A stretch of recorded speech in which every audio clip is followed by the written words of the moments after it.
Shahbaz Hussain Bharatiya Janata party के क्या कह रहे हैं और क्या जवाब मनोज झा आरजेडी की तरफ से सांसद है आ रहा है। भारतीय जनता पार्टी ने उनको इज्जत देने में, सम्मान देने में कोई कमी नहीं की, कोई कसर नहीं छोड़ा। वो एनडीए के नेता हैं। हमने तो कहा कि हम 24-25 साथ लड़ेंगे, ये भी कहा, कहीं कोई दुश्वारी नहीं थी। इतने अच्छे साथी को छोड़कर, इतने पुराने साथी को छोड़कर, इतने भरोसे के साथी को छोड़कर वो उन लोगों के साथ गए जिनकी साख पे सवाल है। ये सिर्फ सरकार ओथ नहीं लेने जा रही है। आपको सच कहूं तो 17 से लेकर के 20 का मैंडेट, उसकी घर वापसी हो रही है। मैंडेट की घर वापसी बहुत महत्वपूर्ण है, खास तौर पे ऐसे दौर में जब मौजूदा भाजपा ने यह तय कर लिया है कि लोकतांत्रिक मूल्यों को छत विच्छत कर देंगे, सिर्फ हम रहेंगे और कोई नहीं रहेगा। तो जाहिर है कि बिहार ने एक संदेश दिया है। ये सिर्फ शपथ ग्रहण तेजस्वी जी का या नीतीश जी का नहीं हो रहा है। ये शपथ ग्रहण बिहार की आवाम का हो रहा है, बिहार की जनता का हो रहा है कि अपने सरोकारों की राजनीति होगी। और ये जो बुलडोजर, फलाना ढिमकाना, तनाव, घृणा, वैमनस्य, अब आज वो सारी चीजें बिहार में पृष्ठभूमि में चली जाए। 2020 में हम लोग जिन मूल्यों को लेकर एक साथ हम सब जनता के बीच गए थे और हमें जनादेश मिला और हमारी संख्या अधिक होने के बावजूद भी हमने उन्हें नेतृत्व दिया। लेकिन जिस प्रकार से इन्होंने कल पलटी मारी, ये जनता के साथ विश्वासघात है, जनादेश के साथ विश्वासघात है। जब वो काम नहीं कर सके उनके साथ और देश को बचाना था, लोकतंत्र को बचाना था, संविधान को जो तोड़ने का काम करे उसको बचाना था, उन्होंने निर्णय सही लिया है। और आपको विश्वास दिलाते हैं महागठबंधन इस बार जो बना है सिर्फ बिहार के विकास के लिए करेगा और सभी जनता को, सभी जाति, सभी समुदाय, सभी महिलाओं को, आदिवासियों को, सब गरीब को, सबको लेके उनका विकास करेगी। आइए आपको सीधे लिए चलते हैं बीजेपी दफ्तर। उप मुख्यमंत्री तारकिशोर प्रसाद आपके साथ है। हिमांशु, बात कीजिए। देखिए, बीजेपी के तमाम नेता अब इसे विश्वासघात का एंगल दे रहे हैं, लेकिन जब यही विश्वासघात तेजस्वी के साथ करके आए थे नीतीश कुमार, तब तो लपक लिया था। भारतीय जनता पार्टी के इतिहास में ही नहीं, कहीं धागेबाजी, धोखाबाजी और विश्वासघात। अंजना एक बार अपना सवाल दोहराएंगे। और यही कारण है अंजना नहीं कह रही थी कि इसे विश्वासघात विरोध कह रहे हैं। जब तेजस्वी के साथ विरोध किया तब तो लपक लिया था। तेजस्वी को छोड़कर जब आए थे विश्वासघात करके नीतीश जी, तब तो लपक लिया था बीजेपी ने। देश को दिखाने का काम करे वो किसी और की ताकत नहीं।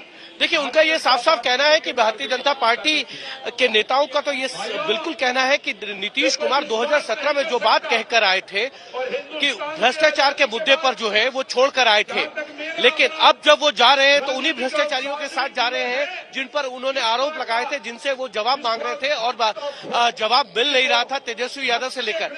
अब भारतीय जनता पार्टी इसे विश्वासघात के रूप में मना रही है और आज ही नहीं, पूरे बिहार प्रदेश में जो है आने वाले दिनों के अंदर जो है भारतीय जनता पार्टी इसे विश्वासघात के रूप में जो है जनता के बीच में जाएगी और बताएगी कि नीतीश कुमार किस तरीके से पलटी मारते हैं और किस तरह से जनता के जनादेश का जो है वो अपमान कर रहे हैं बार बार।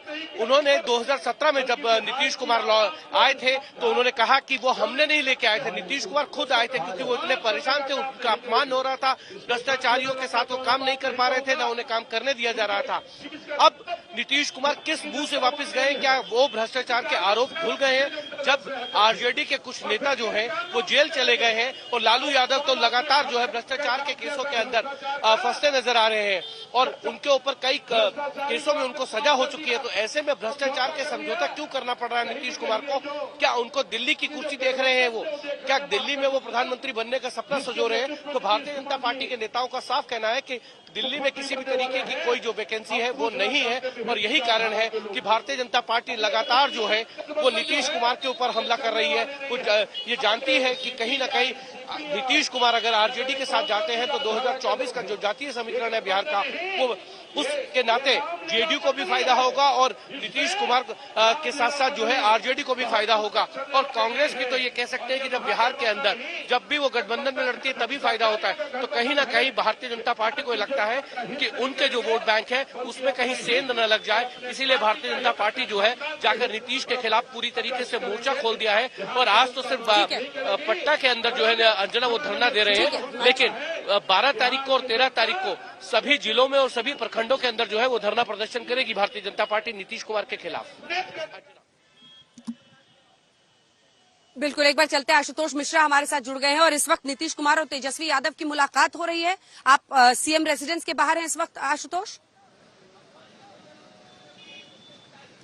बिल्कुल अंजना, लगभग 15 मिनट पहले तेजस्वी अपने घर से निकले और इसी रास्ते वो गए हैं मुख्यमंत्री से मिलने के लिए, क्योंकि शपथ ग्रहण का समय तय है तो उसके पहले ये आखिरी चरण, जो काफी लंबी मीटिंग भी चल सकती है, तो वही जो बातें तमाम चल रही हैं पोर्टफोलियो से लेकर के कैबिनेट को लेकर के, उसके बाद आगे प्राथमिकताएं, और सबसे बड़ी बात कि अब जो चुनौतियां उन्हें झेलनी होंगी, जो सवाल उनसे पूछे जाएंगे, इन सवालों का जवाब कैसे दें। लेकिन इस बीच एक खबर यह भी है कि जो तमाम महागठबंधन के विधायक हैं वो पहुंचे हैं विधानसभा, वहां उन्होंने जाकर के स्पीकर के खिलाफ अविश्वास प्रस्ताव भी दिया है। और जब यह अविश्वास प्रस्ताव देकर के बाहर आए तो कई सारे लोग, जब हम सवाल पूछा कि 2017 में यही तस्वीर थी, नीतीश वहां चले गए, आप लोग प्रदर्शन कर रहे थे कि उन्होंने धोखा दिया है, आज तस्वीर बदल गई है। अब जो आरजेडी के विधायक है उनको मौका मिल गया, कह रहे देखिए अब तो ये हमेशा 2.5 साल, अगले 2 साल प्रदर्शन ही करते रहेंगे। और एक और विधायक है दिलचस्प तरीके से कहने चले गए कि देखिए अब तो बीजेपी के 16 मंत्री और 2 उप मुख्यमंत्री ये बिहार के पहले राजनीतिक अग्निवीर बने हैं और इन अग्निवीरों को हम बधाई देते हैं। तो अब देखिए एक तरफ आज प्रदर्शन है, एक तरफ कटाक्ष की नौबत है,